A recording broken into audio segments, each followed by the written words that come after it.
Level 1, the prospect. You're 19 years old. You're standing outside a nondescript office building in Osaka. There's no sign on the door. A man in a dark suit looks you over without saying a word. You found this place through a friend of a friend. You've had 3 jobs in the last 2 years. All dead ends.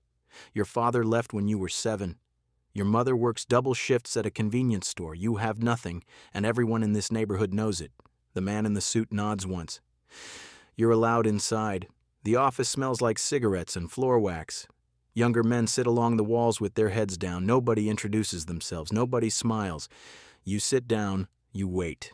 You don't know it yet, but this is where your life ends and something else begins. Level 2, the Junkosei Inn. You're a trainee now.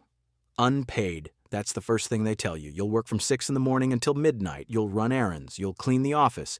You'll bow to every man who walks through the door. You answer phones, fetch food, and stand outside in the rain for hours without complaint. There is no salary. There is no contract. You sleep at your girlfriend's apartment because you can't afford rent. Some of the other Junkosei Inn have been here for 3 years already, a few for 5. Nobody guarantees you'll ever move up. You just show up every single day and perform.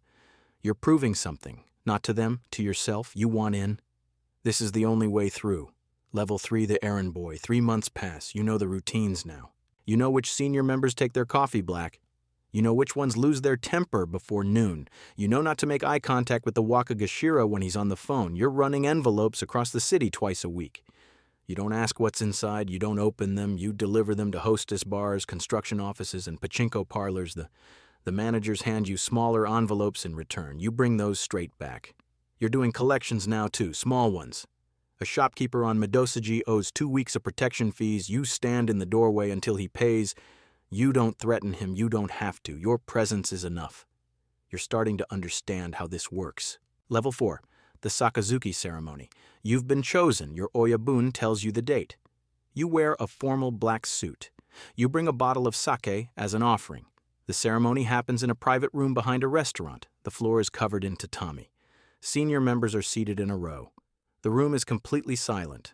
The sake is mixed with salt and fish scales poured into lacquered cups. Your oyabun's cup is filled to the brim. Yours has much less. You drink first. You exchange cups. You each drink from the others. That's the whole ritual. But it isn't nothing.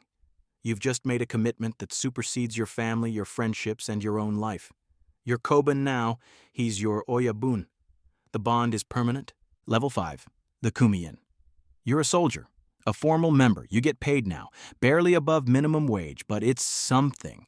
Your daily assignment comes from your immediate superior every morning. You collect shinogi, protection fees from bars, restaurants, and karaoke rooms. You oversee a loan operation on the east side of the ward. The interest rates are brutal. 40% per month on some accounts. Borrowers who can't pay get visits. You show up. You remind them. You rarely need to say much. You're also doing site work for a construction company the family controls. The legitimate front moves money cleanly on paper. Your name appears on no contracts. Your name appears on nothing. That's intentional. You're learning to exist without a paper trail. You're learning to be invisible on purpose. Level 6, the Irizumi. 2 years in, you're getting your tattoo.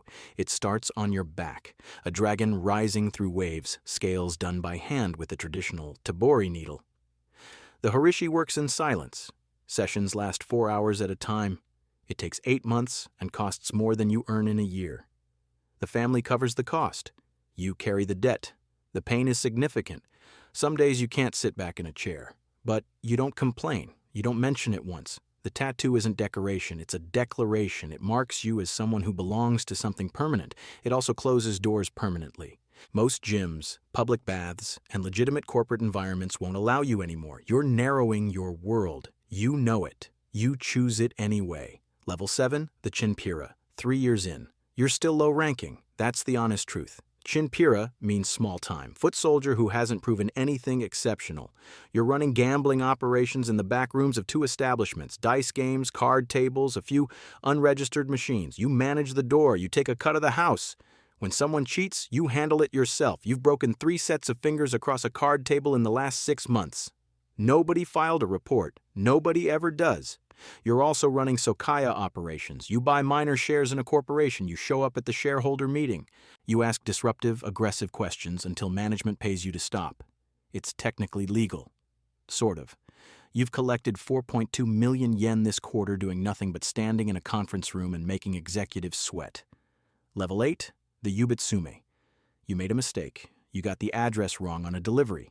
A package meant for a contact in Kobe ended up in Nagoya. The contents were sensitive. The delay cost the family a business arrangement worth 11 million yen. Your Oyabun doesn't raise his voice. He sets a knife and a length of string on the table in front of you. No words are necessary. You already know. You place a white cloth down. You tie off the base of your little finger. You make the cut above the top knuckle. You wrap the severed joint in the cloth. You bow. You present it with both hands. He accepts it. The apology is complete. You drive yourself to a clinic. You're back in the office by evening. You've lost a piece of yourself. You won't lose another. Level 9, the Wakashu, 4 years in. You've moved up. You have 2 junior members under you now. They're where you were 2 years ago. You assign their daily work. You evaluate performance. You report up the chain. You're managing a construction front that processes 18 million yen per month in legitimate invoices. Most of the work is real. Some of it isn't. You're also coordinating the family's involvement in 3 pachinko parlors. The cash flow from those operations funds everything else. Nobody questions the volume. The parlors are always full. You're meeting with the regional Shitegashira twice a week now. He's watching how you handle problems. He's watching whether you talk too much. You don't. You've learned that silence reads as competence in this organization.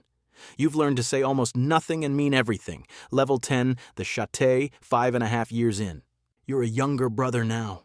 You have your own small group operating under you, 6 kumi-in, 2 junkosei-in. You hold morning briefings, you assign shinogi routes, you maintain discipline. One of your soldiers got drunk at a hostess bar and threatened a civilian with a knife. You handled it before your superiors heard. You paid the civilian's medical bill out of your own pocket. You counseled your soldier in private. He performed his yubitsumi the following morning. Problem resolved quietly. That's what they're watching for, not strength. Anyone can be strong. They want discretion. They want the ability to make problems disappear without creating larger ones. Your group now manages a segment of the ward's real estate operations. You're not just collecting money anymore. You're managing territory. Level 11, the Shategashira. Second Lieutenant. You oversee a cluster of Shate groups across 2 districts. There are 43 men under your command, directly or indirectly. Your income has changed substantially. You own an apartment outright. You drive a clean black sedan with no modifications. You wear tailored suits. You meet monthly with the Wakagashira to report on territorial performance, revenue targets, personnel issues, friction with rival organizations. There was a boundary dispute 6 months ago with a Sumiyoshi Kai affiliate along the northern edge of your territory. You resolved it through a formal sit-down, no violence, a negotiated split on revenue from 2 contested establishments. Clean resolution, your superior noted it quietly. These things get remembered in this organization. They're remembered for a long time. Level 12, the Fuku Honbucho. You're now assistant to the Wakagashira. Your official role is administrative. You manage the headquarters office, you coordinate logistics, vehicles, and personnel. But your real function is institutional memory. You know every operation, every front, every revenue stream, and every relationship the family maintains. You know which politicians accept envelopes. You know the amounts. You know which police commanders look the other way and what they expect in return. You know the full financial structure, the shell companies, the property holdings. You're not making the major decisions yet, but you're preparing for when you do. The Wakagashira trusts you completely. You've never given him a reason not to. Not once in 8 years. Level 13, the Wakagashira. First Lieutenant, second in command of the entire family. Over 200 members operate under the family's umbrella. You manage the regional Shategashira. You coordinate the financial team. You represent the family in external negotiations with other syndicates. The Kumicho rarely gives direct orders. He hints. He expresses displeasure in subtle ways. You translate that into action. When a business associate in Kyoto caused a problem last spring, you handled the response. Nobody was killed. But the man's construction company lost 4 contracts. His primary lender recalled his debt. He filed for bankruptcy within 90 days. Clean, untraceable, exactly right. You've been doing this for 12 years now. You know no other life. Level 14, the Psycho Kanbu. Senior Executive. You're in the inner circle. Only 4 people hold this rank in the entire family. You attend private meetings with the Kumicho. You help shape long-term strategy, expansion decisions, and the family's response to tightening anti-Yakuza legislation. The pressure is real. In 1991, there were 91,000 Yakuza members nationwide. Today, there are fewer than 18,000. Banks won't open accounts for known members. Apartment buildings refuse to rent. Mobile phone companies run background checks now. You're managing an organization under serious institutional stress. Your job is to keep the family profitable and protected despite all of it. You're restructuring toward legitimate operations. More real estate, more construction. More distance between the family name and its income sources. Level 15, the Kumicho. You're the boss, the family head. Every man in this organization owes you loyalty, not professionally, personally, like a father. The Sakazuki bonds they hold are bonds to you specifically. You don't give direct orders. You mention that a situation is unfortunate, someone else handles it. You're insulated from every decision that could be traced to a crime. Your compound in Hyogo Prefecture covers 4,000 square meters. You have a full security detail, a personal accountant, a personal attorney, a legal advisor who bills the equivalent of $1,200 an hour. You have 3 adult children who know nothing about how their private schools were paid for. You've been Kumicho for 6 years. Nobody has challenged you. Nobody has tried. Your word is law, and everyone in this city knows it. Level 16, the political machine. You don't just run a crime family anymore, you run an institution. The family controls significant construction contracts across 2 prefectures. You have 2 members of a prefectural assembly who owe their campaigns to your network. You have relationships with 4 corporate executives who regularly use your debt collection services. You donate to disaster relief funds publicly. Your office distributes rice and water after flooding hits the Osaka lowlands. The press photographs your members helping elderly residents carry belongings to dry ground. Nobody connects the charitable organization to the registered Yakuza syndicate 3 blocks away. You've spent 40 years building this separation between public face and operational reality. It works because people want it to work. They want to believe the neighborhood protectors are exactly what they appear to be. Level 17, the crackdown. Things are changing. The National Police Agency has designated your family under the anti-Yakuza statutes as a specially designated violent organization. Members can't open bank accounts, they can't sign leases, they can't get phones. Legitimate businesses can't contract with you without facing their own legal exposure. Your youngest, Shategashira, was arrested on extortion charges last month. Your Fuku Honbucho is under active surveillance. 3 affiliate groups have voluntarily dissolved rather than face financial penalties. You've lost 40% of your active membership in 5 years. The men who remain are the ones with nowhere else to go. You've started quietly encouraging younger members to find legitimate work. You even mean it. An organization that can't recruit and can't sustain itself financially will collapse inside a generation. You know exactly how that ends. Level 18, the last meeting.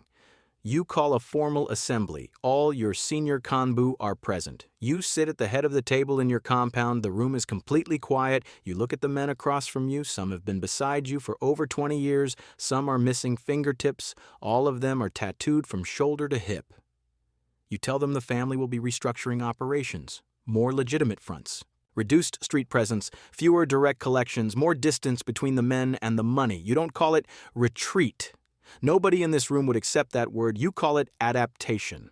When you dismiss them, each man bows deeply before leaving. The last one out closes the door without a sound. You sit alone in the room for a long time. The compound is very quiet. Level 19, the inheritance.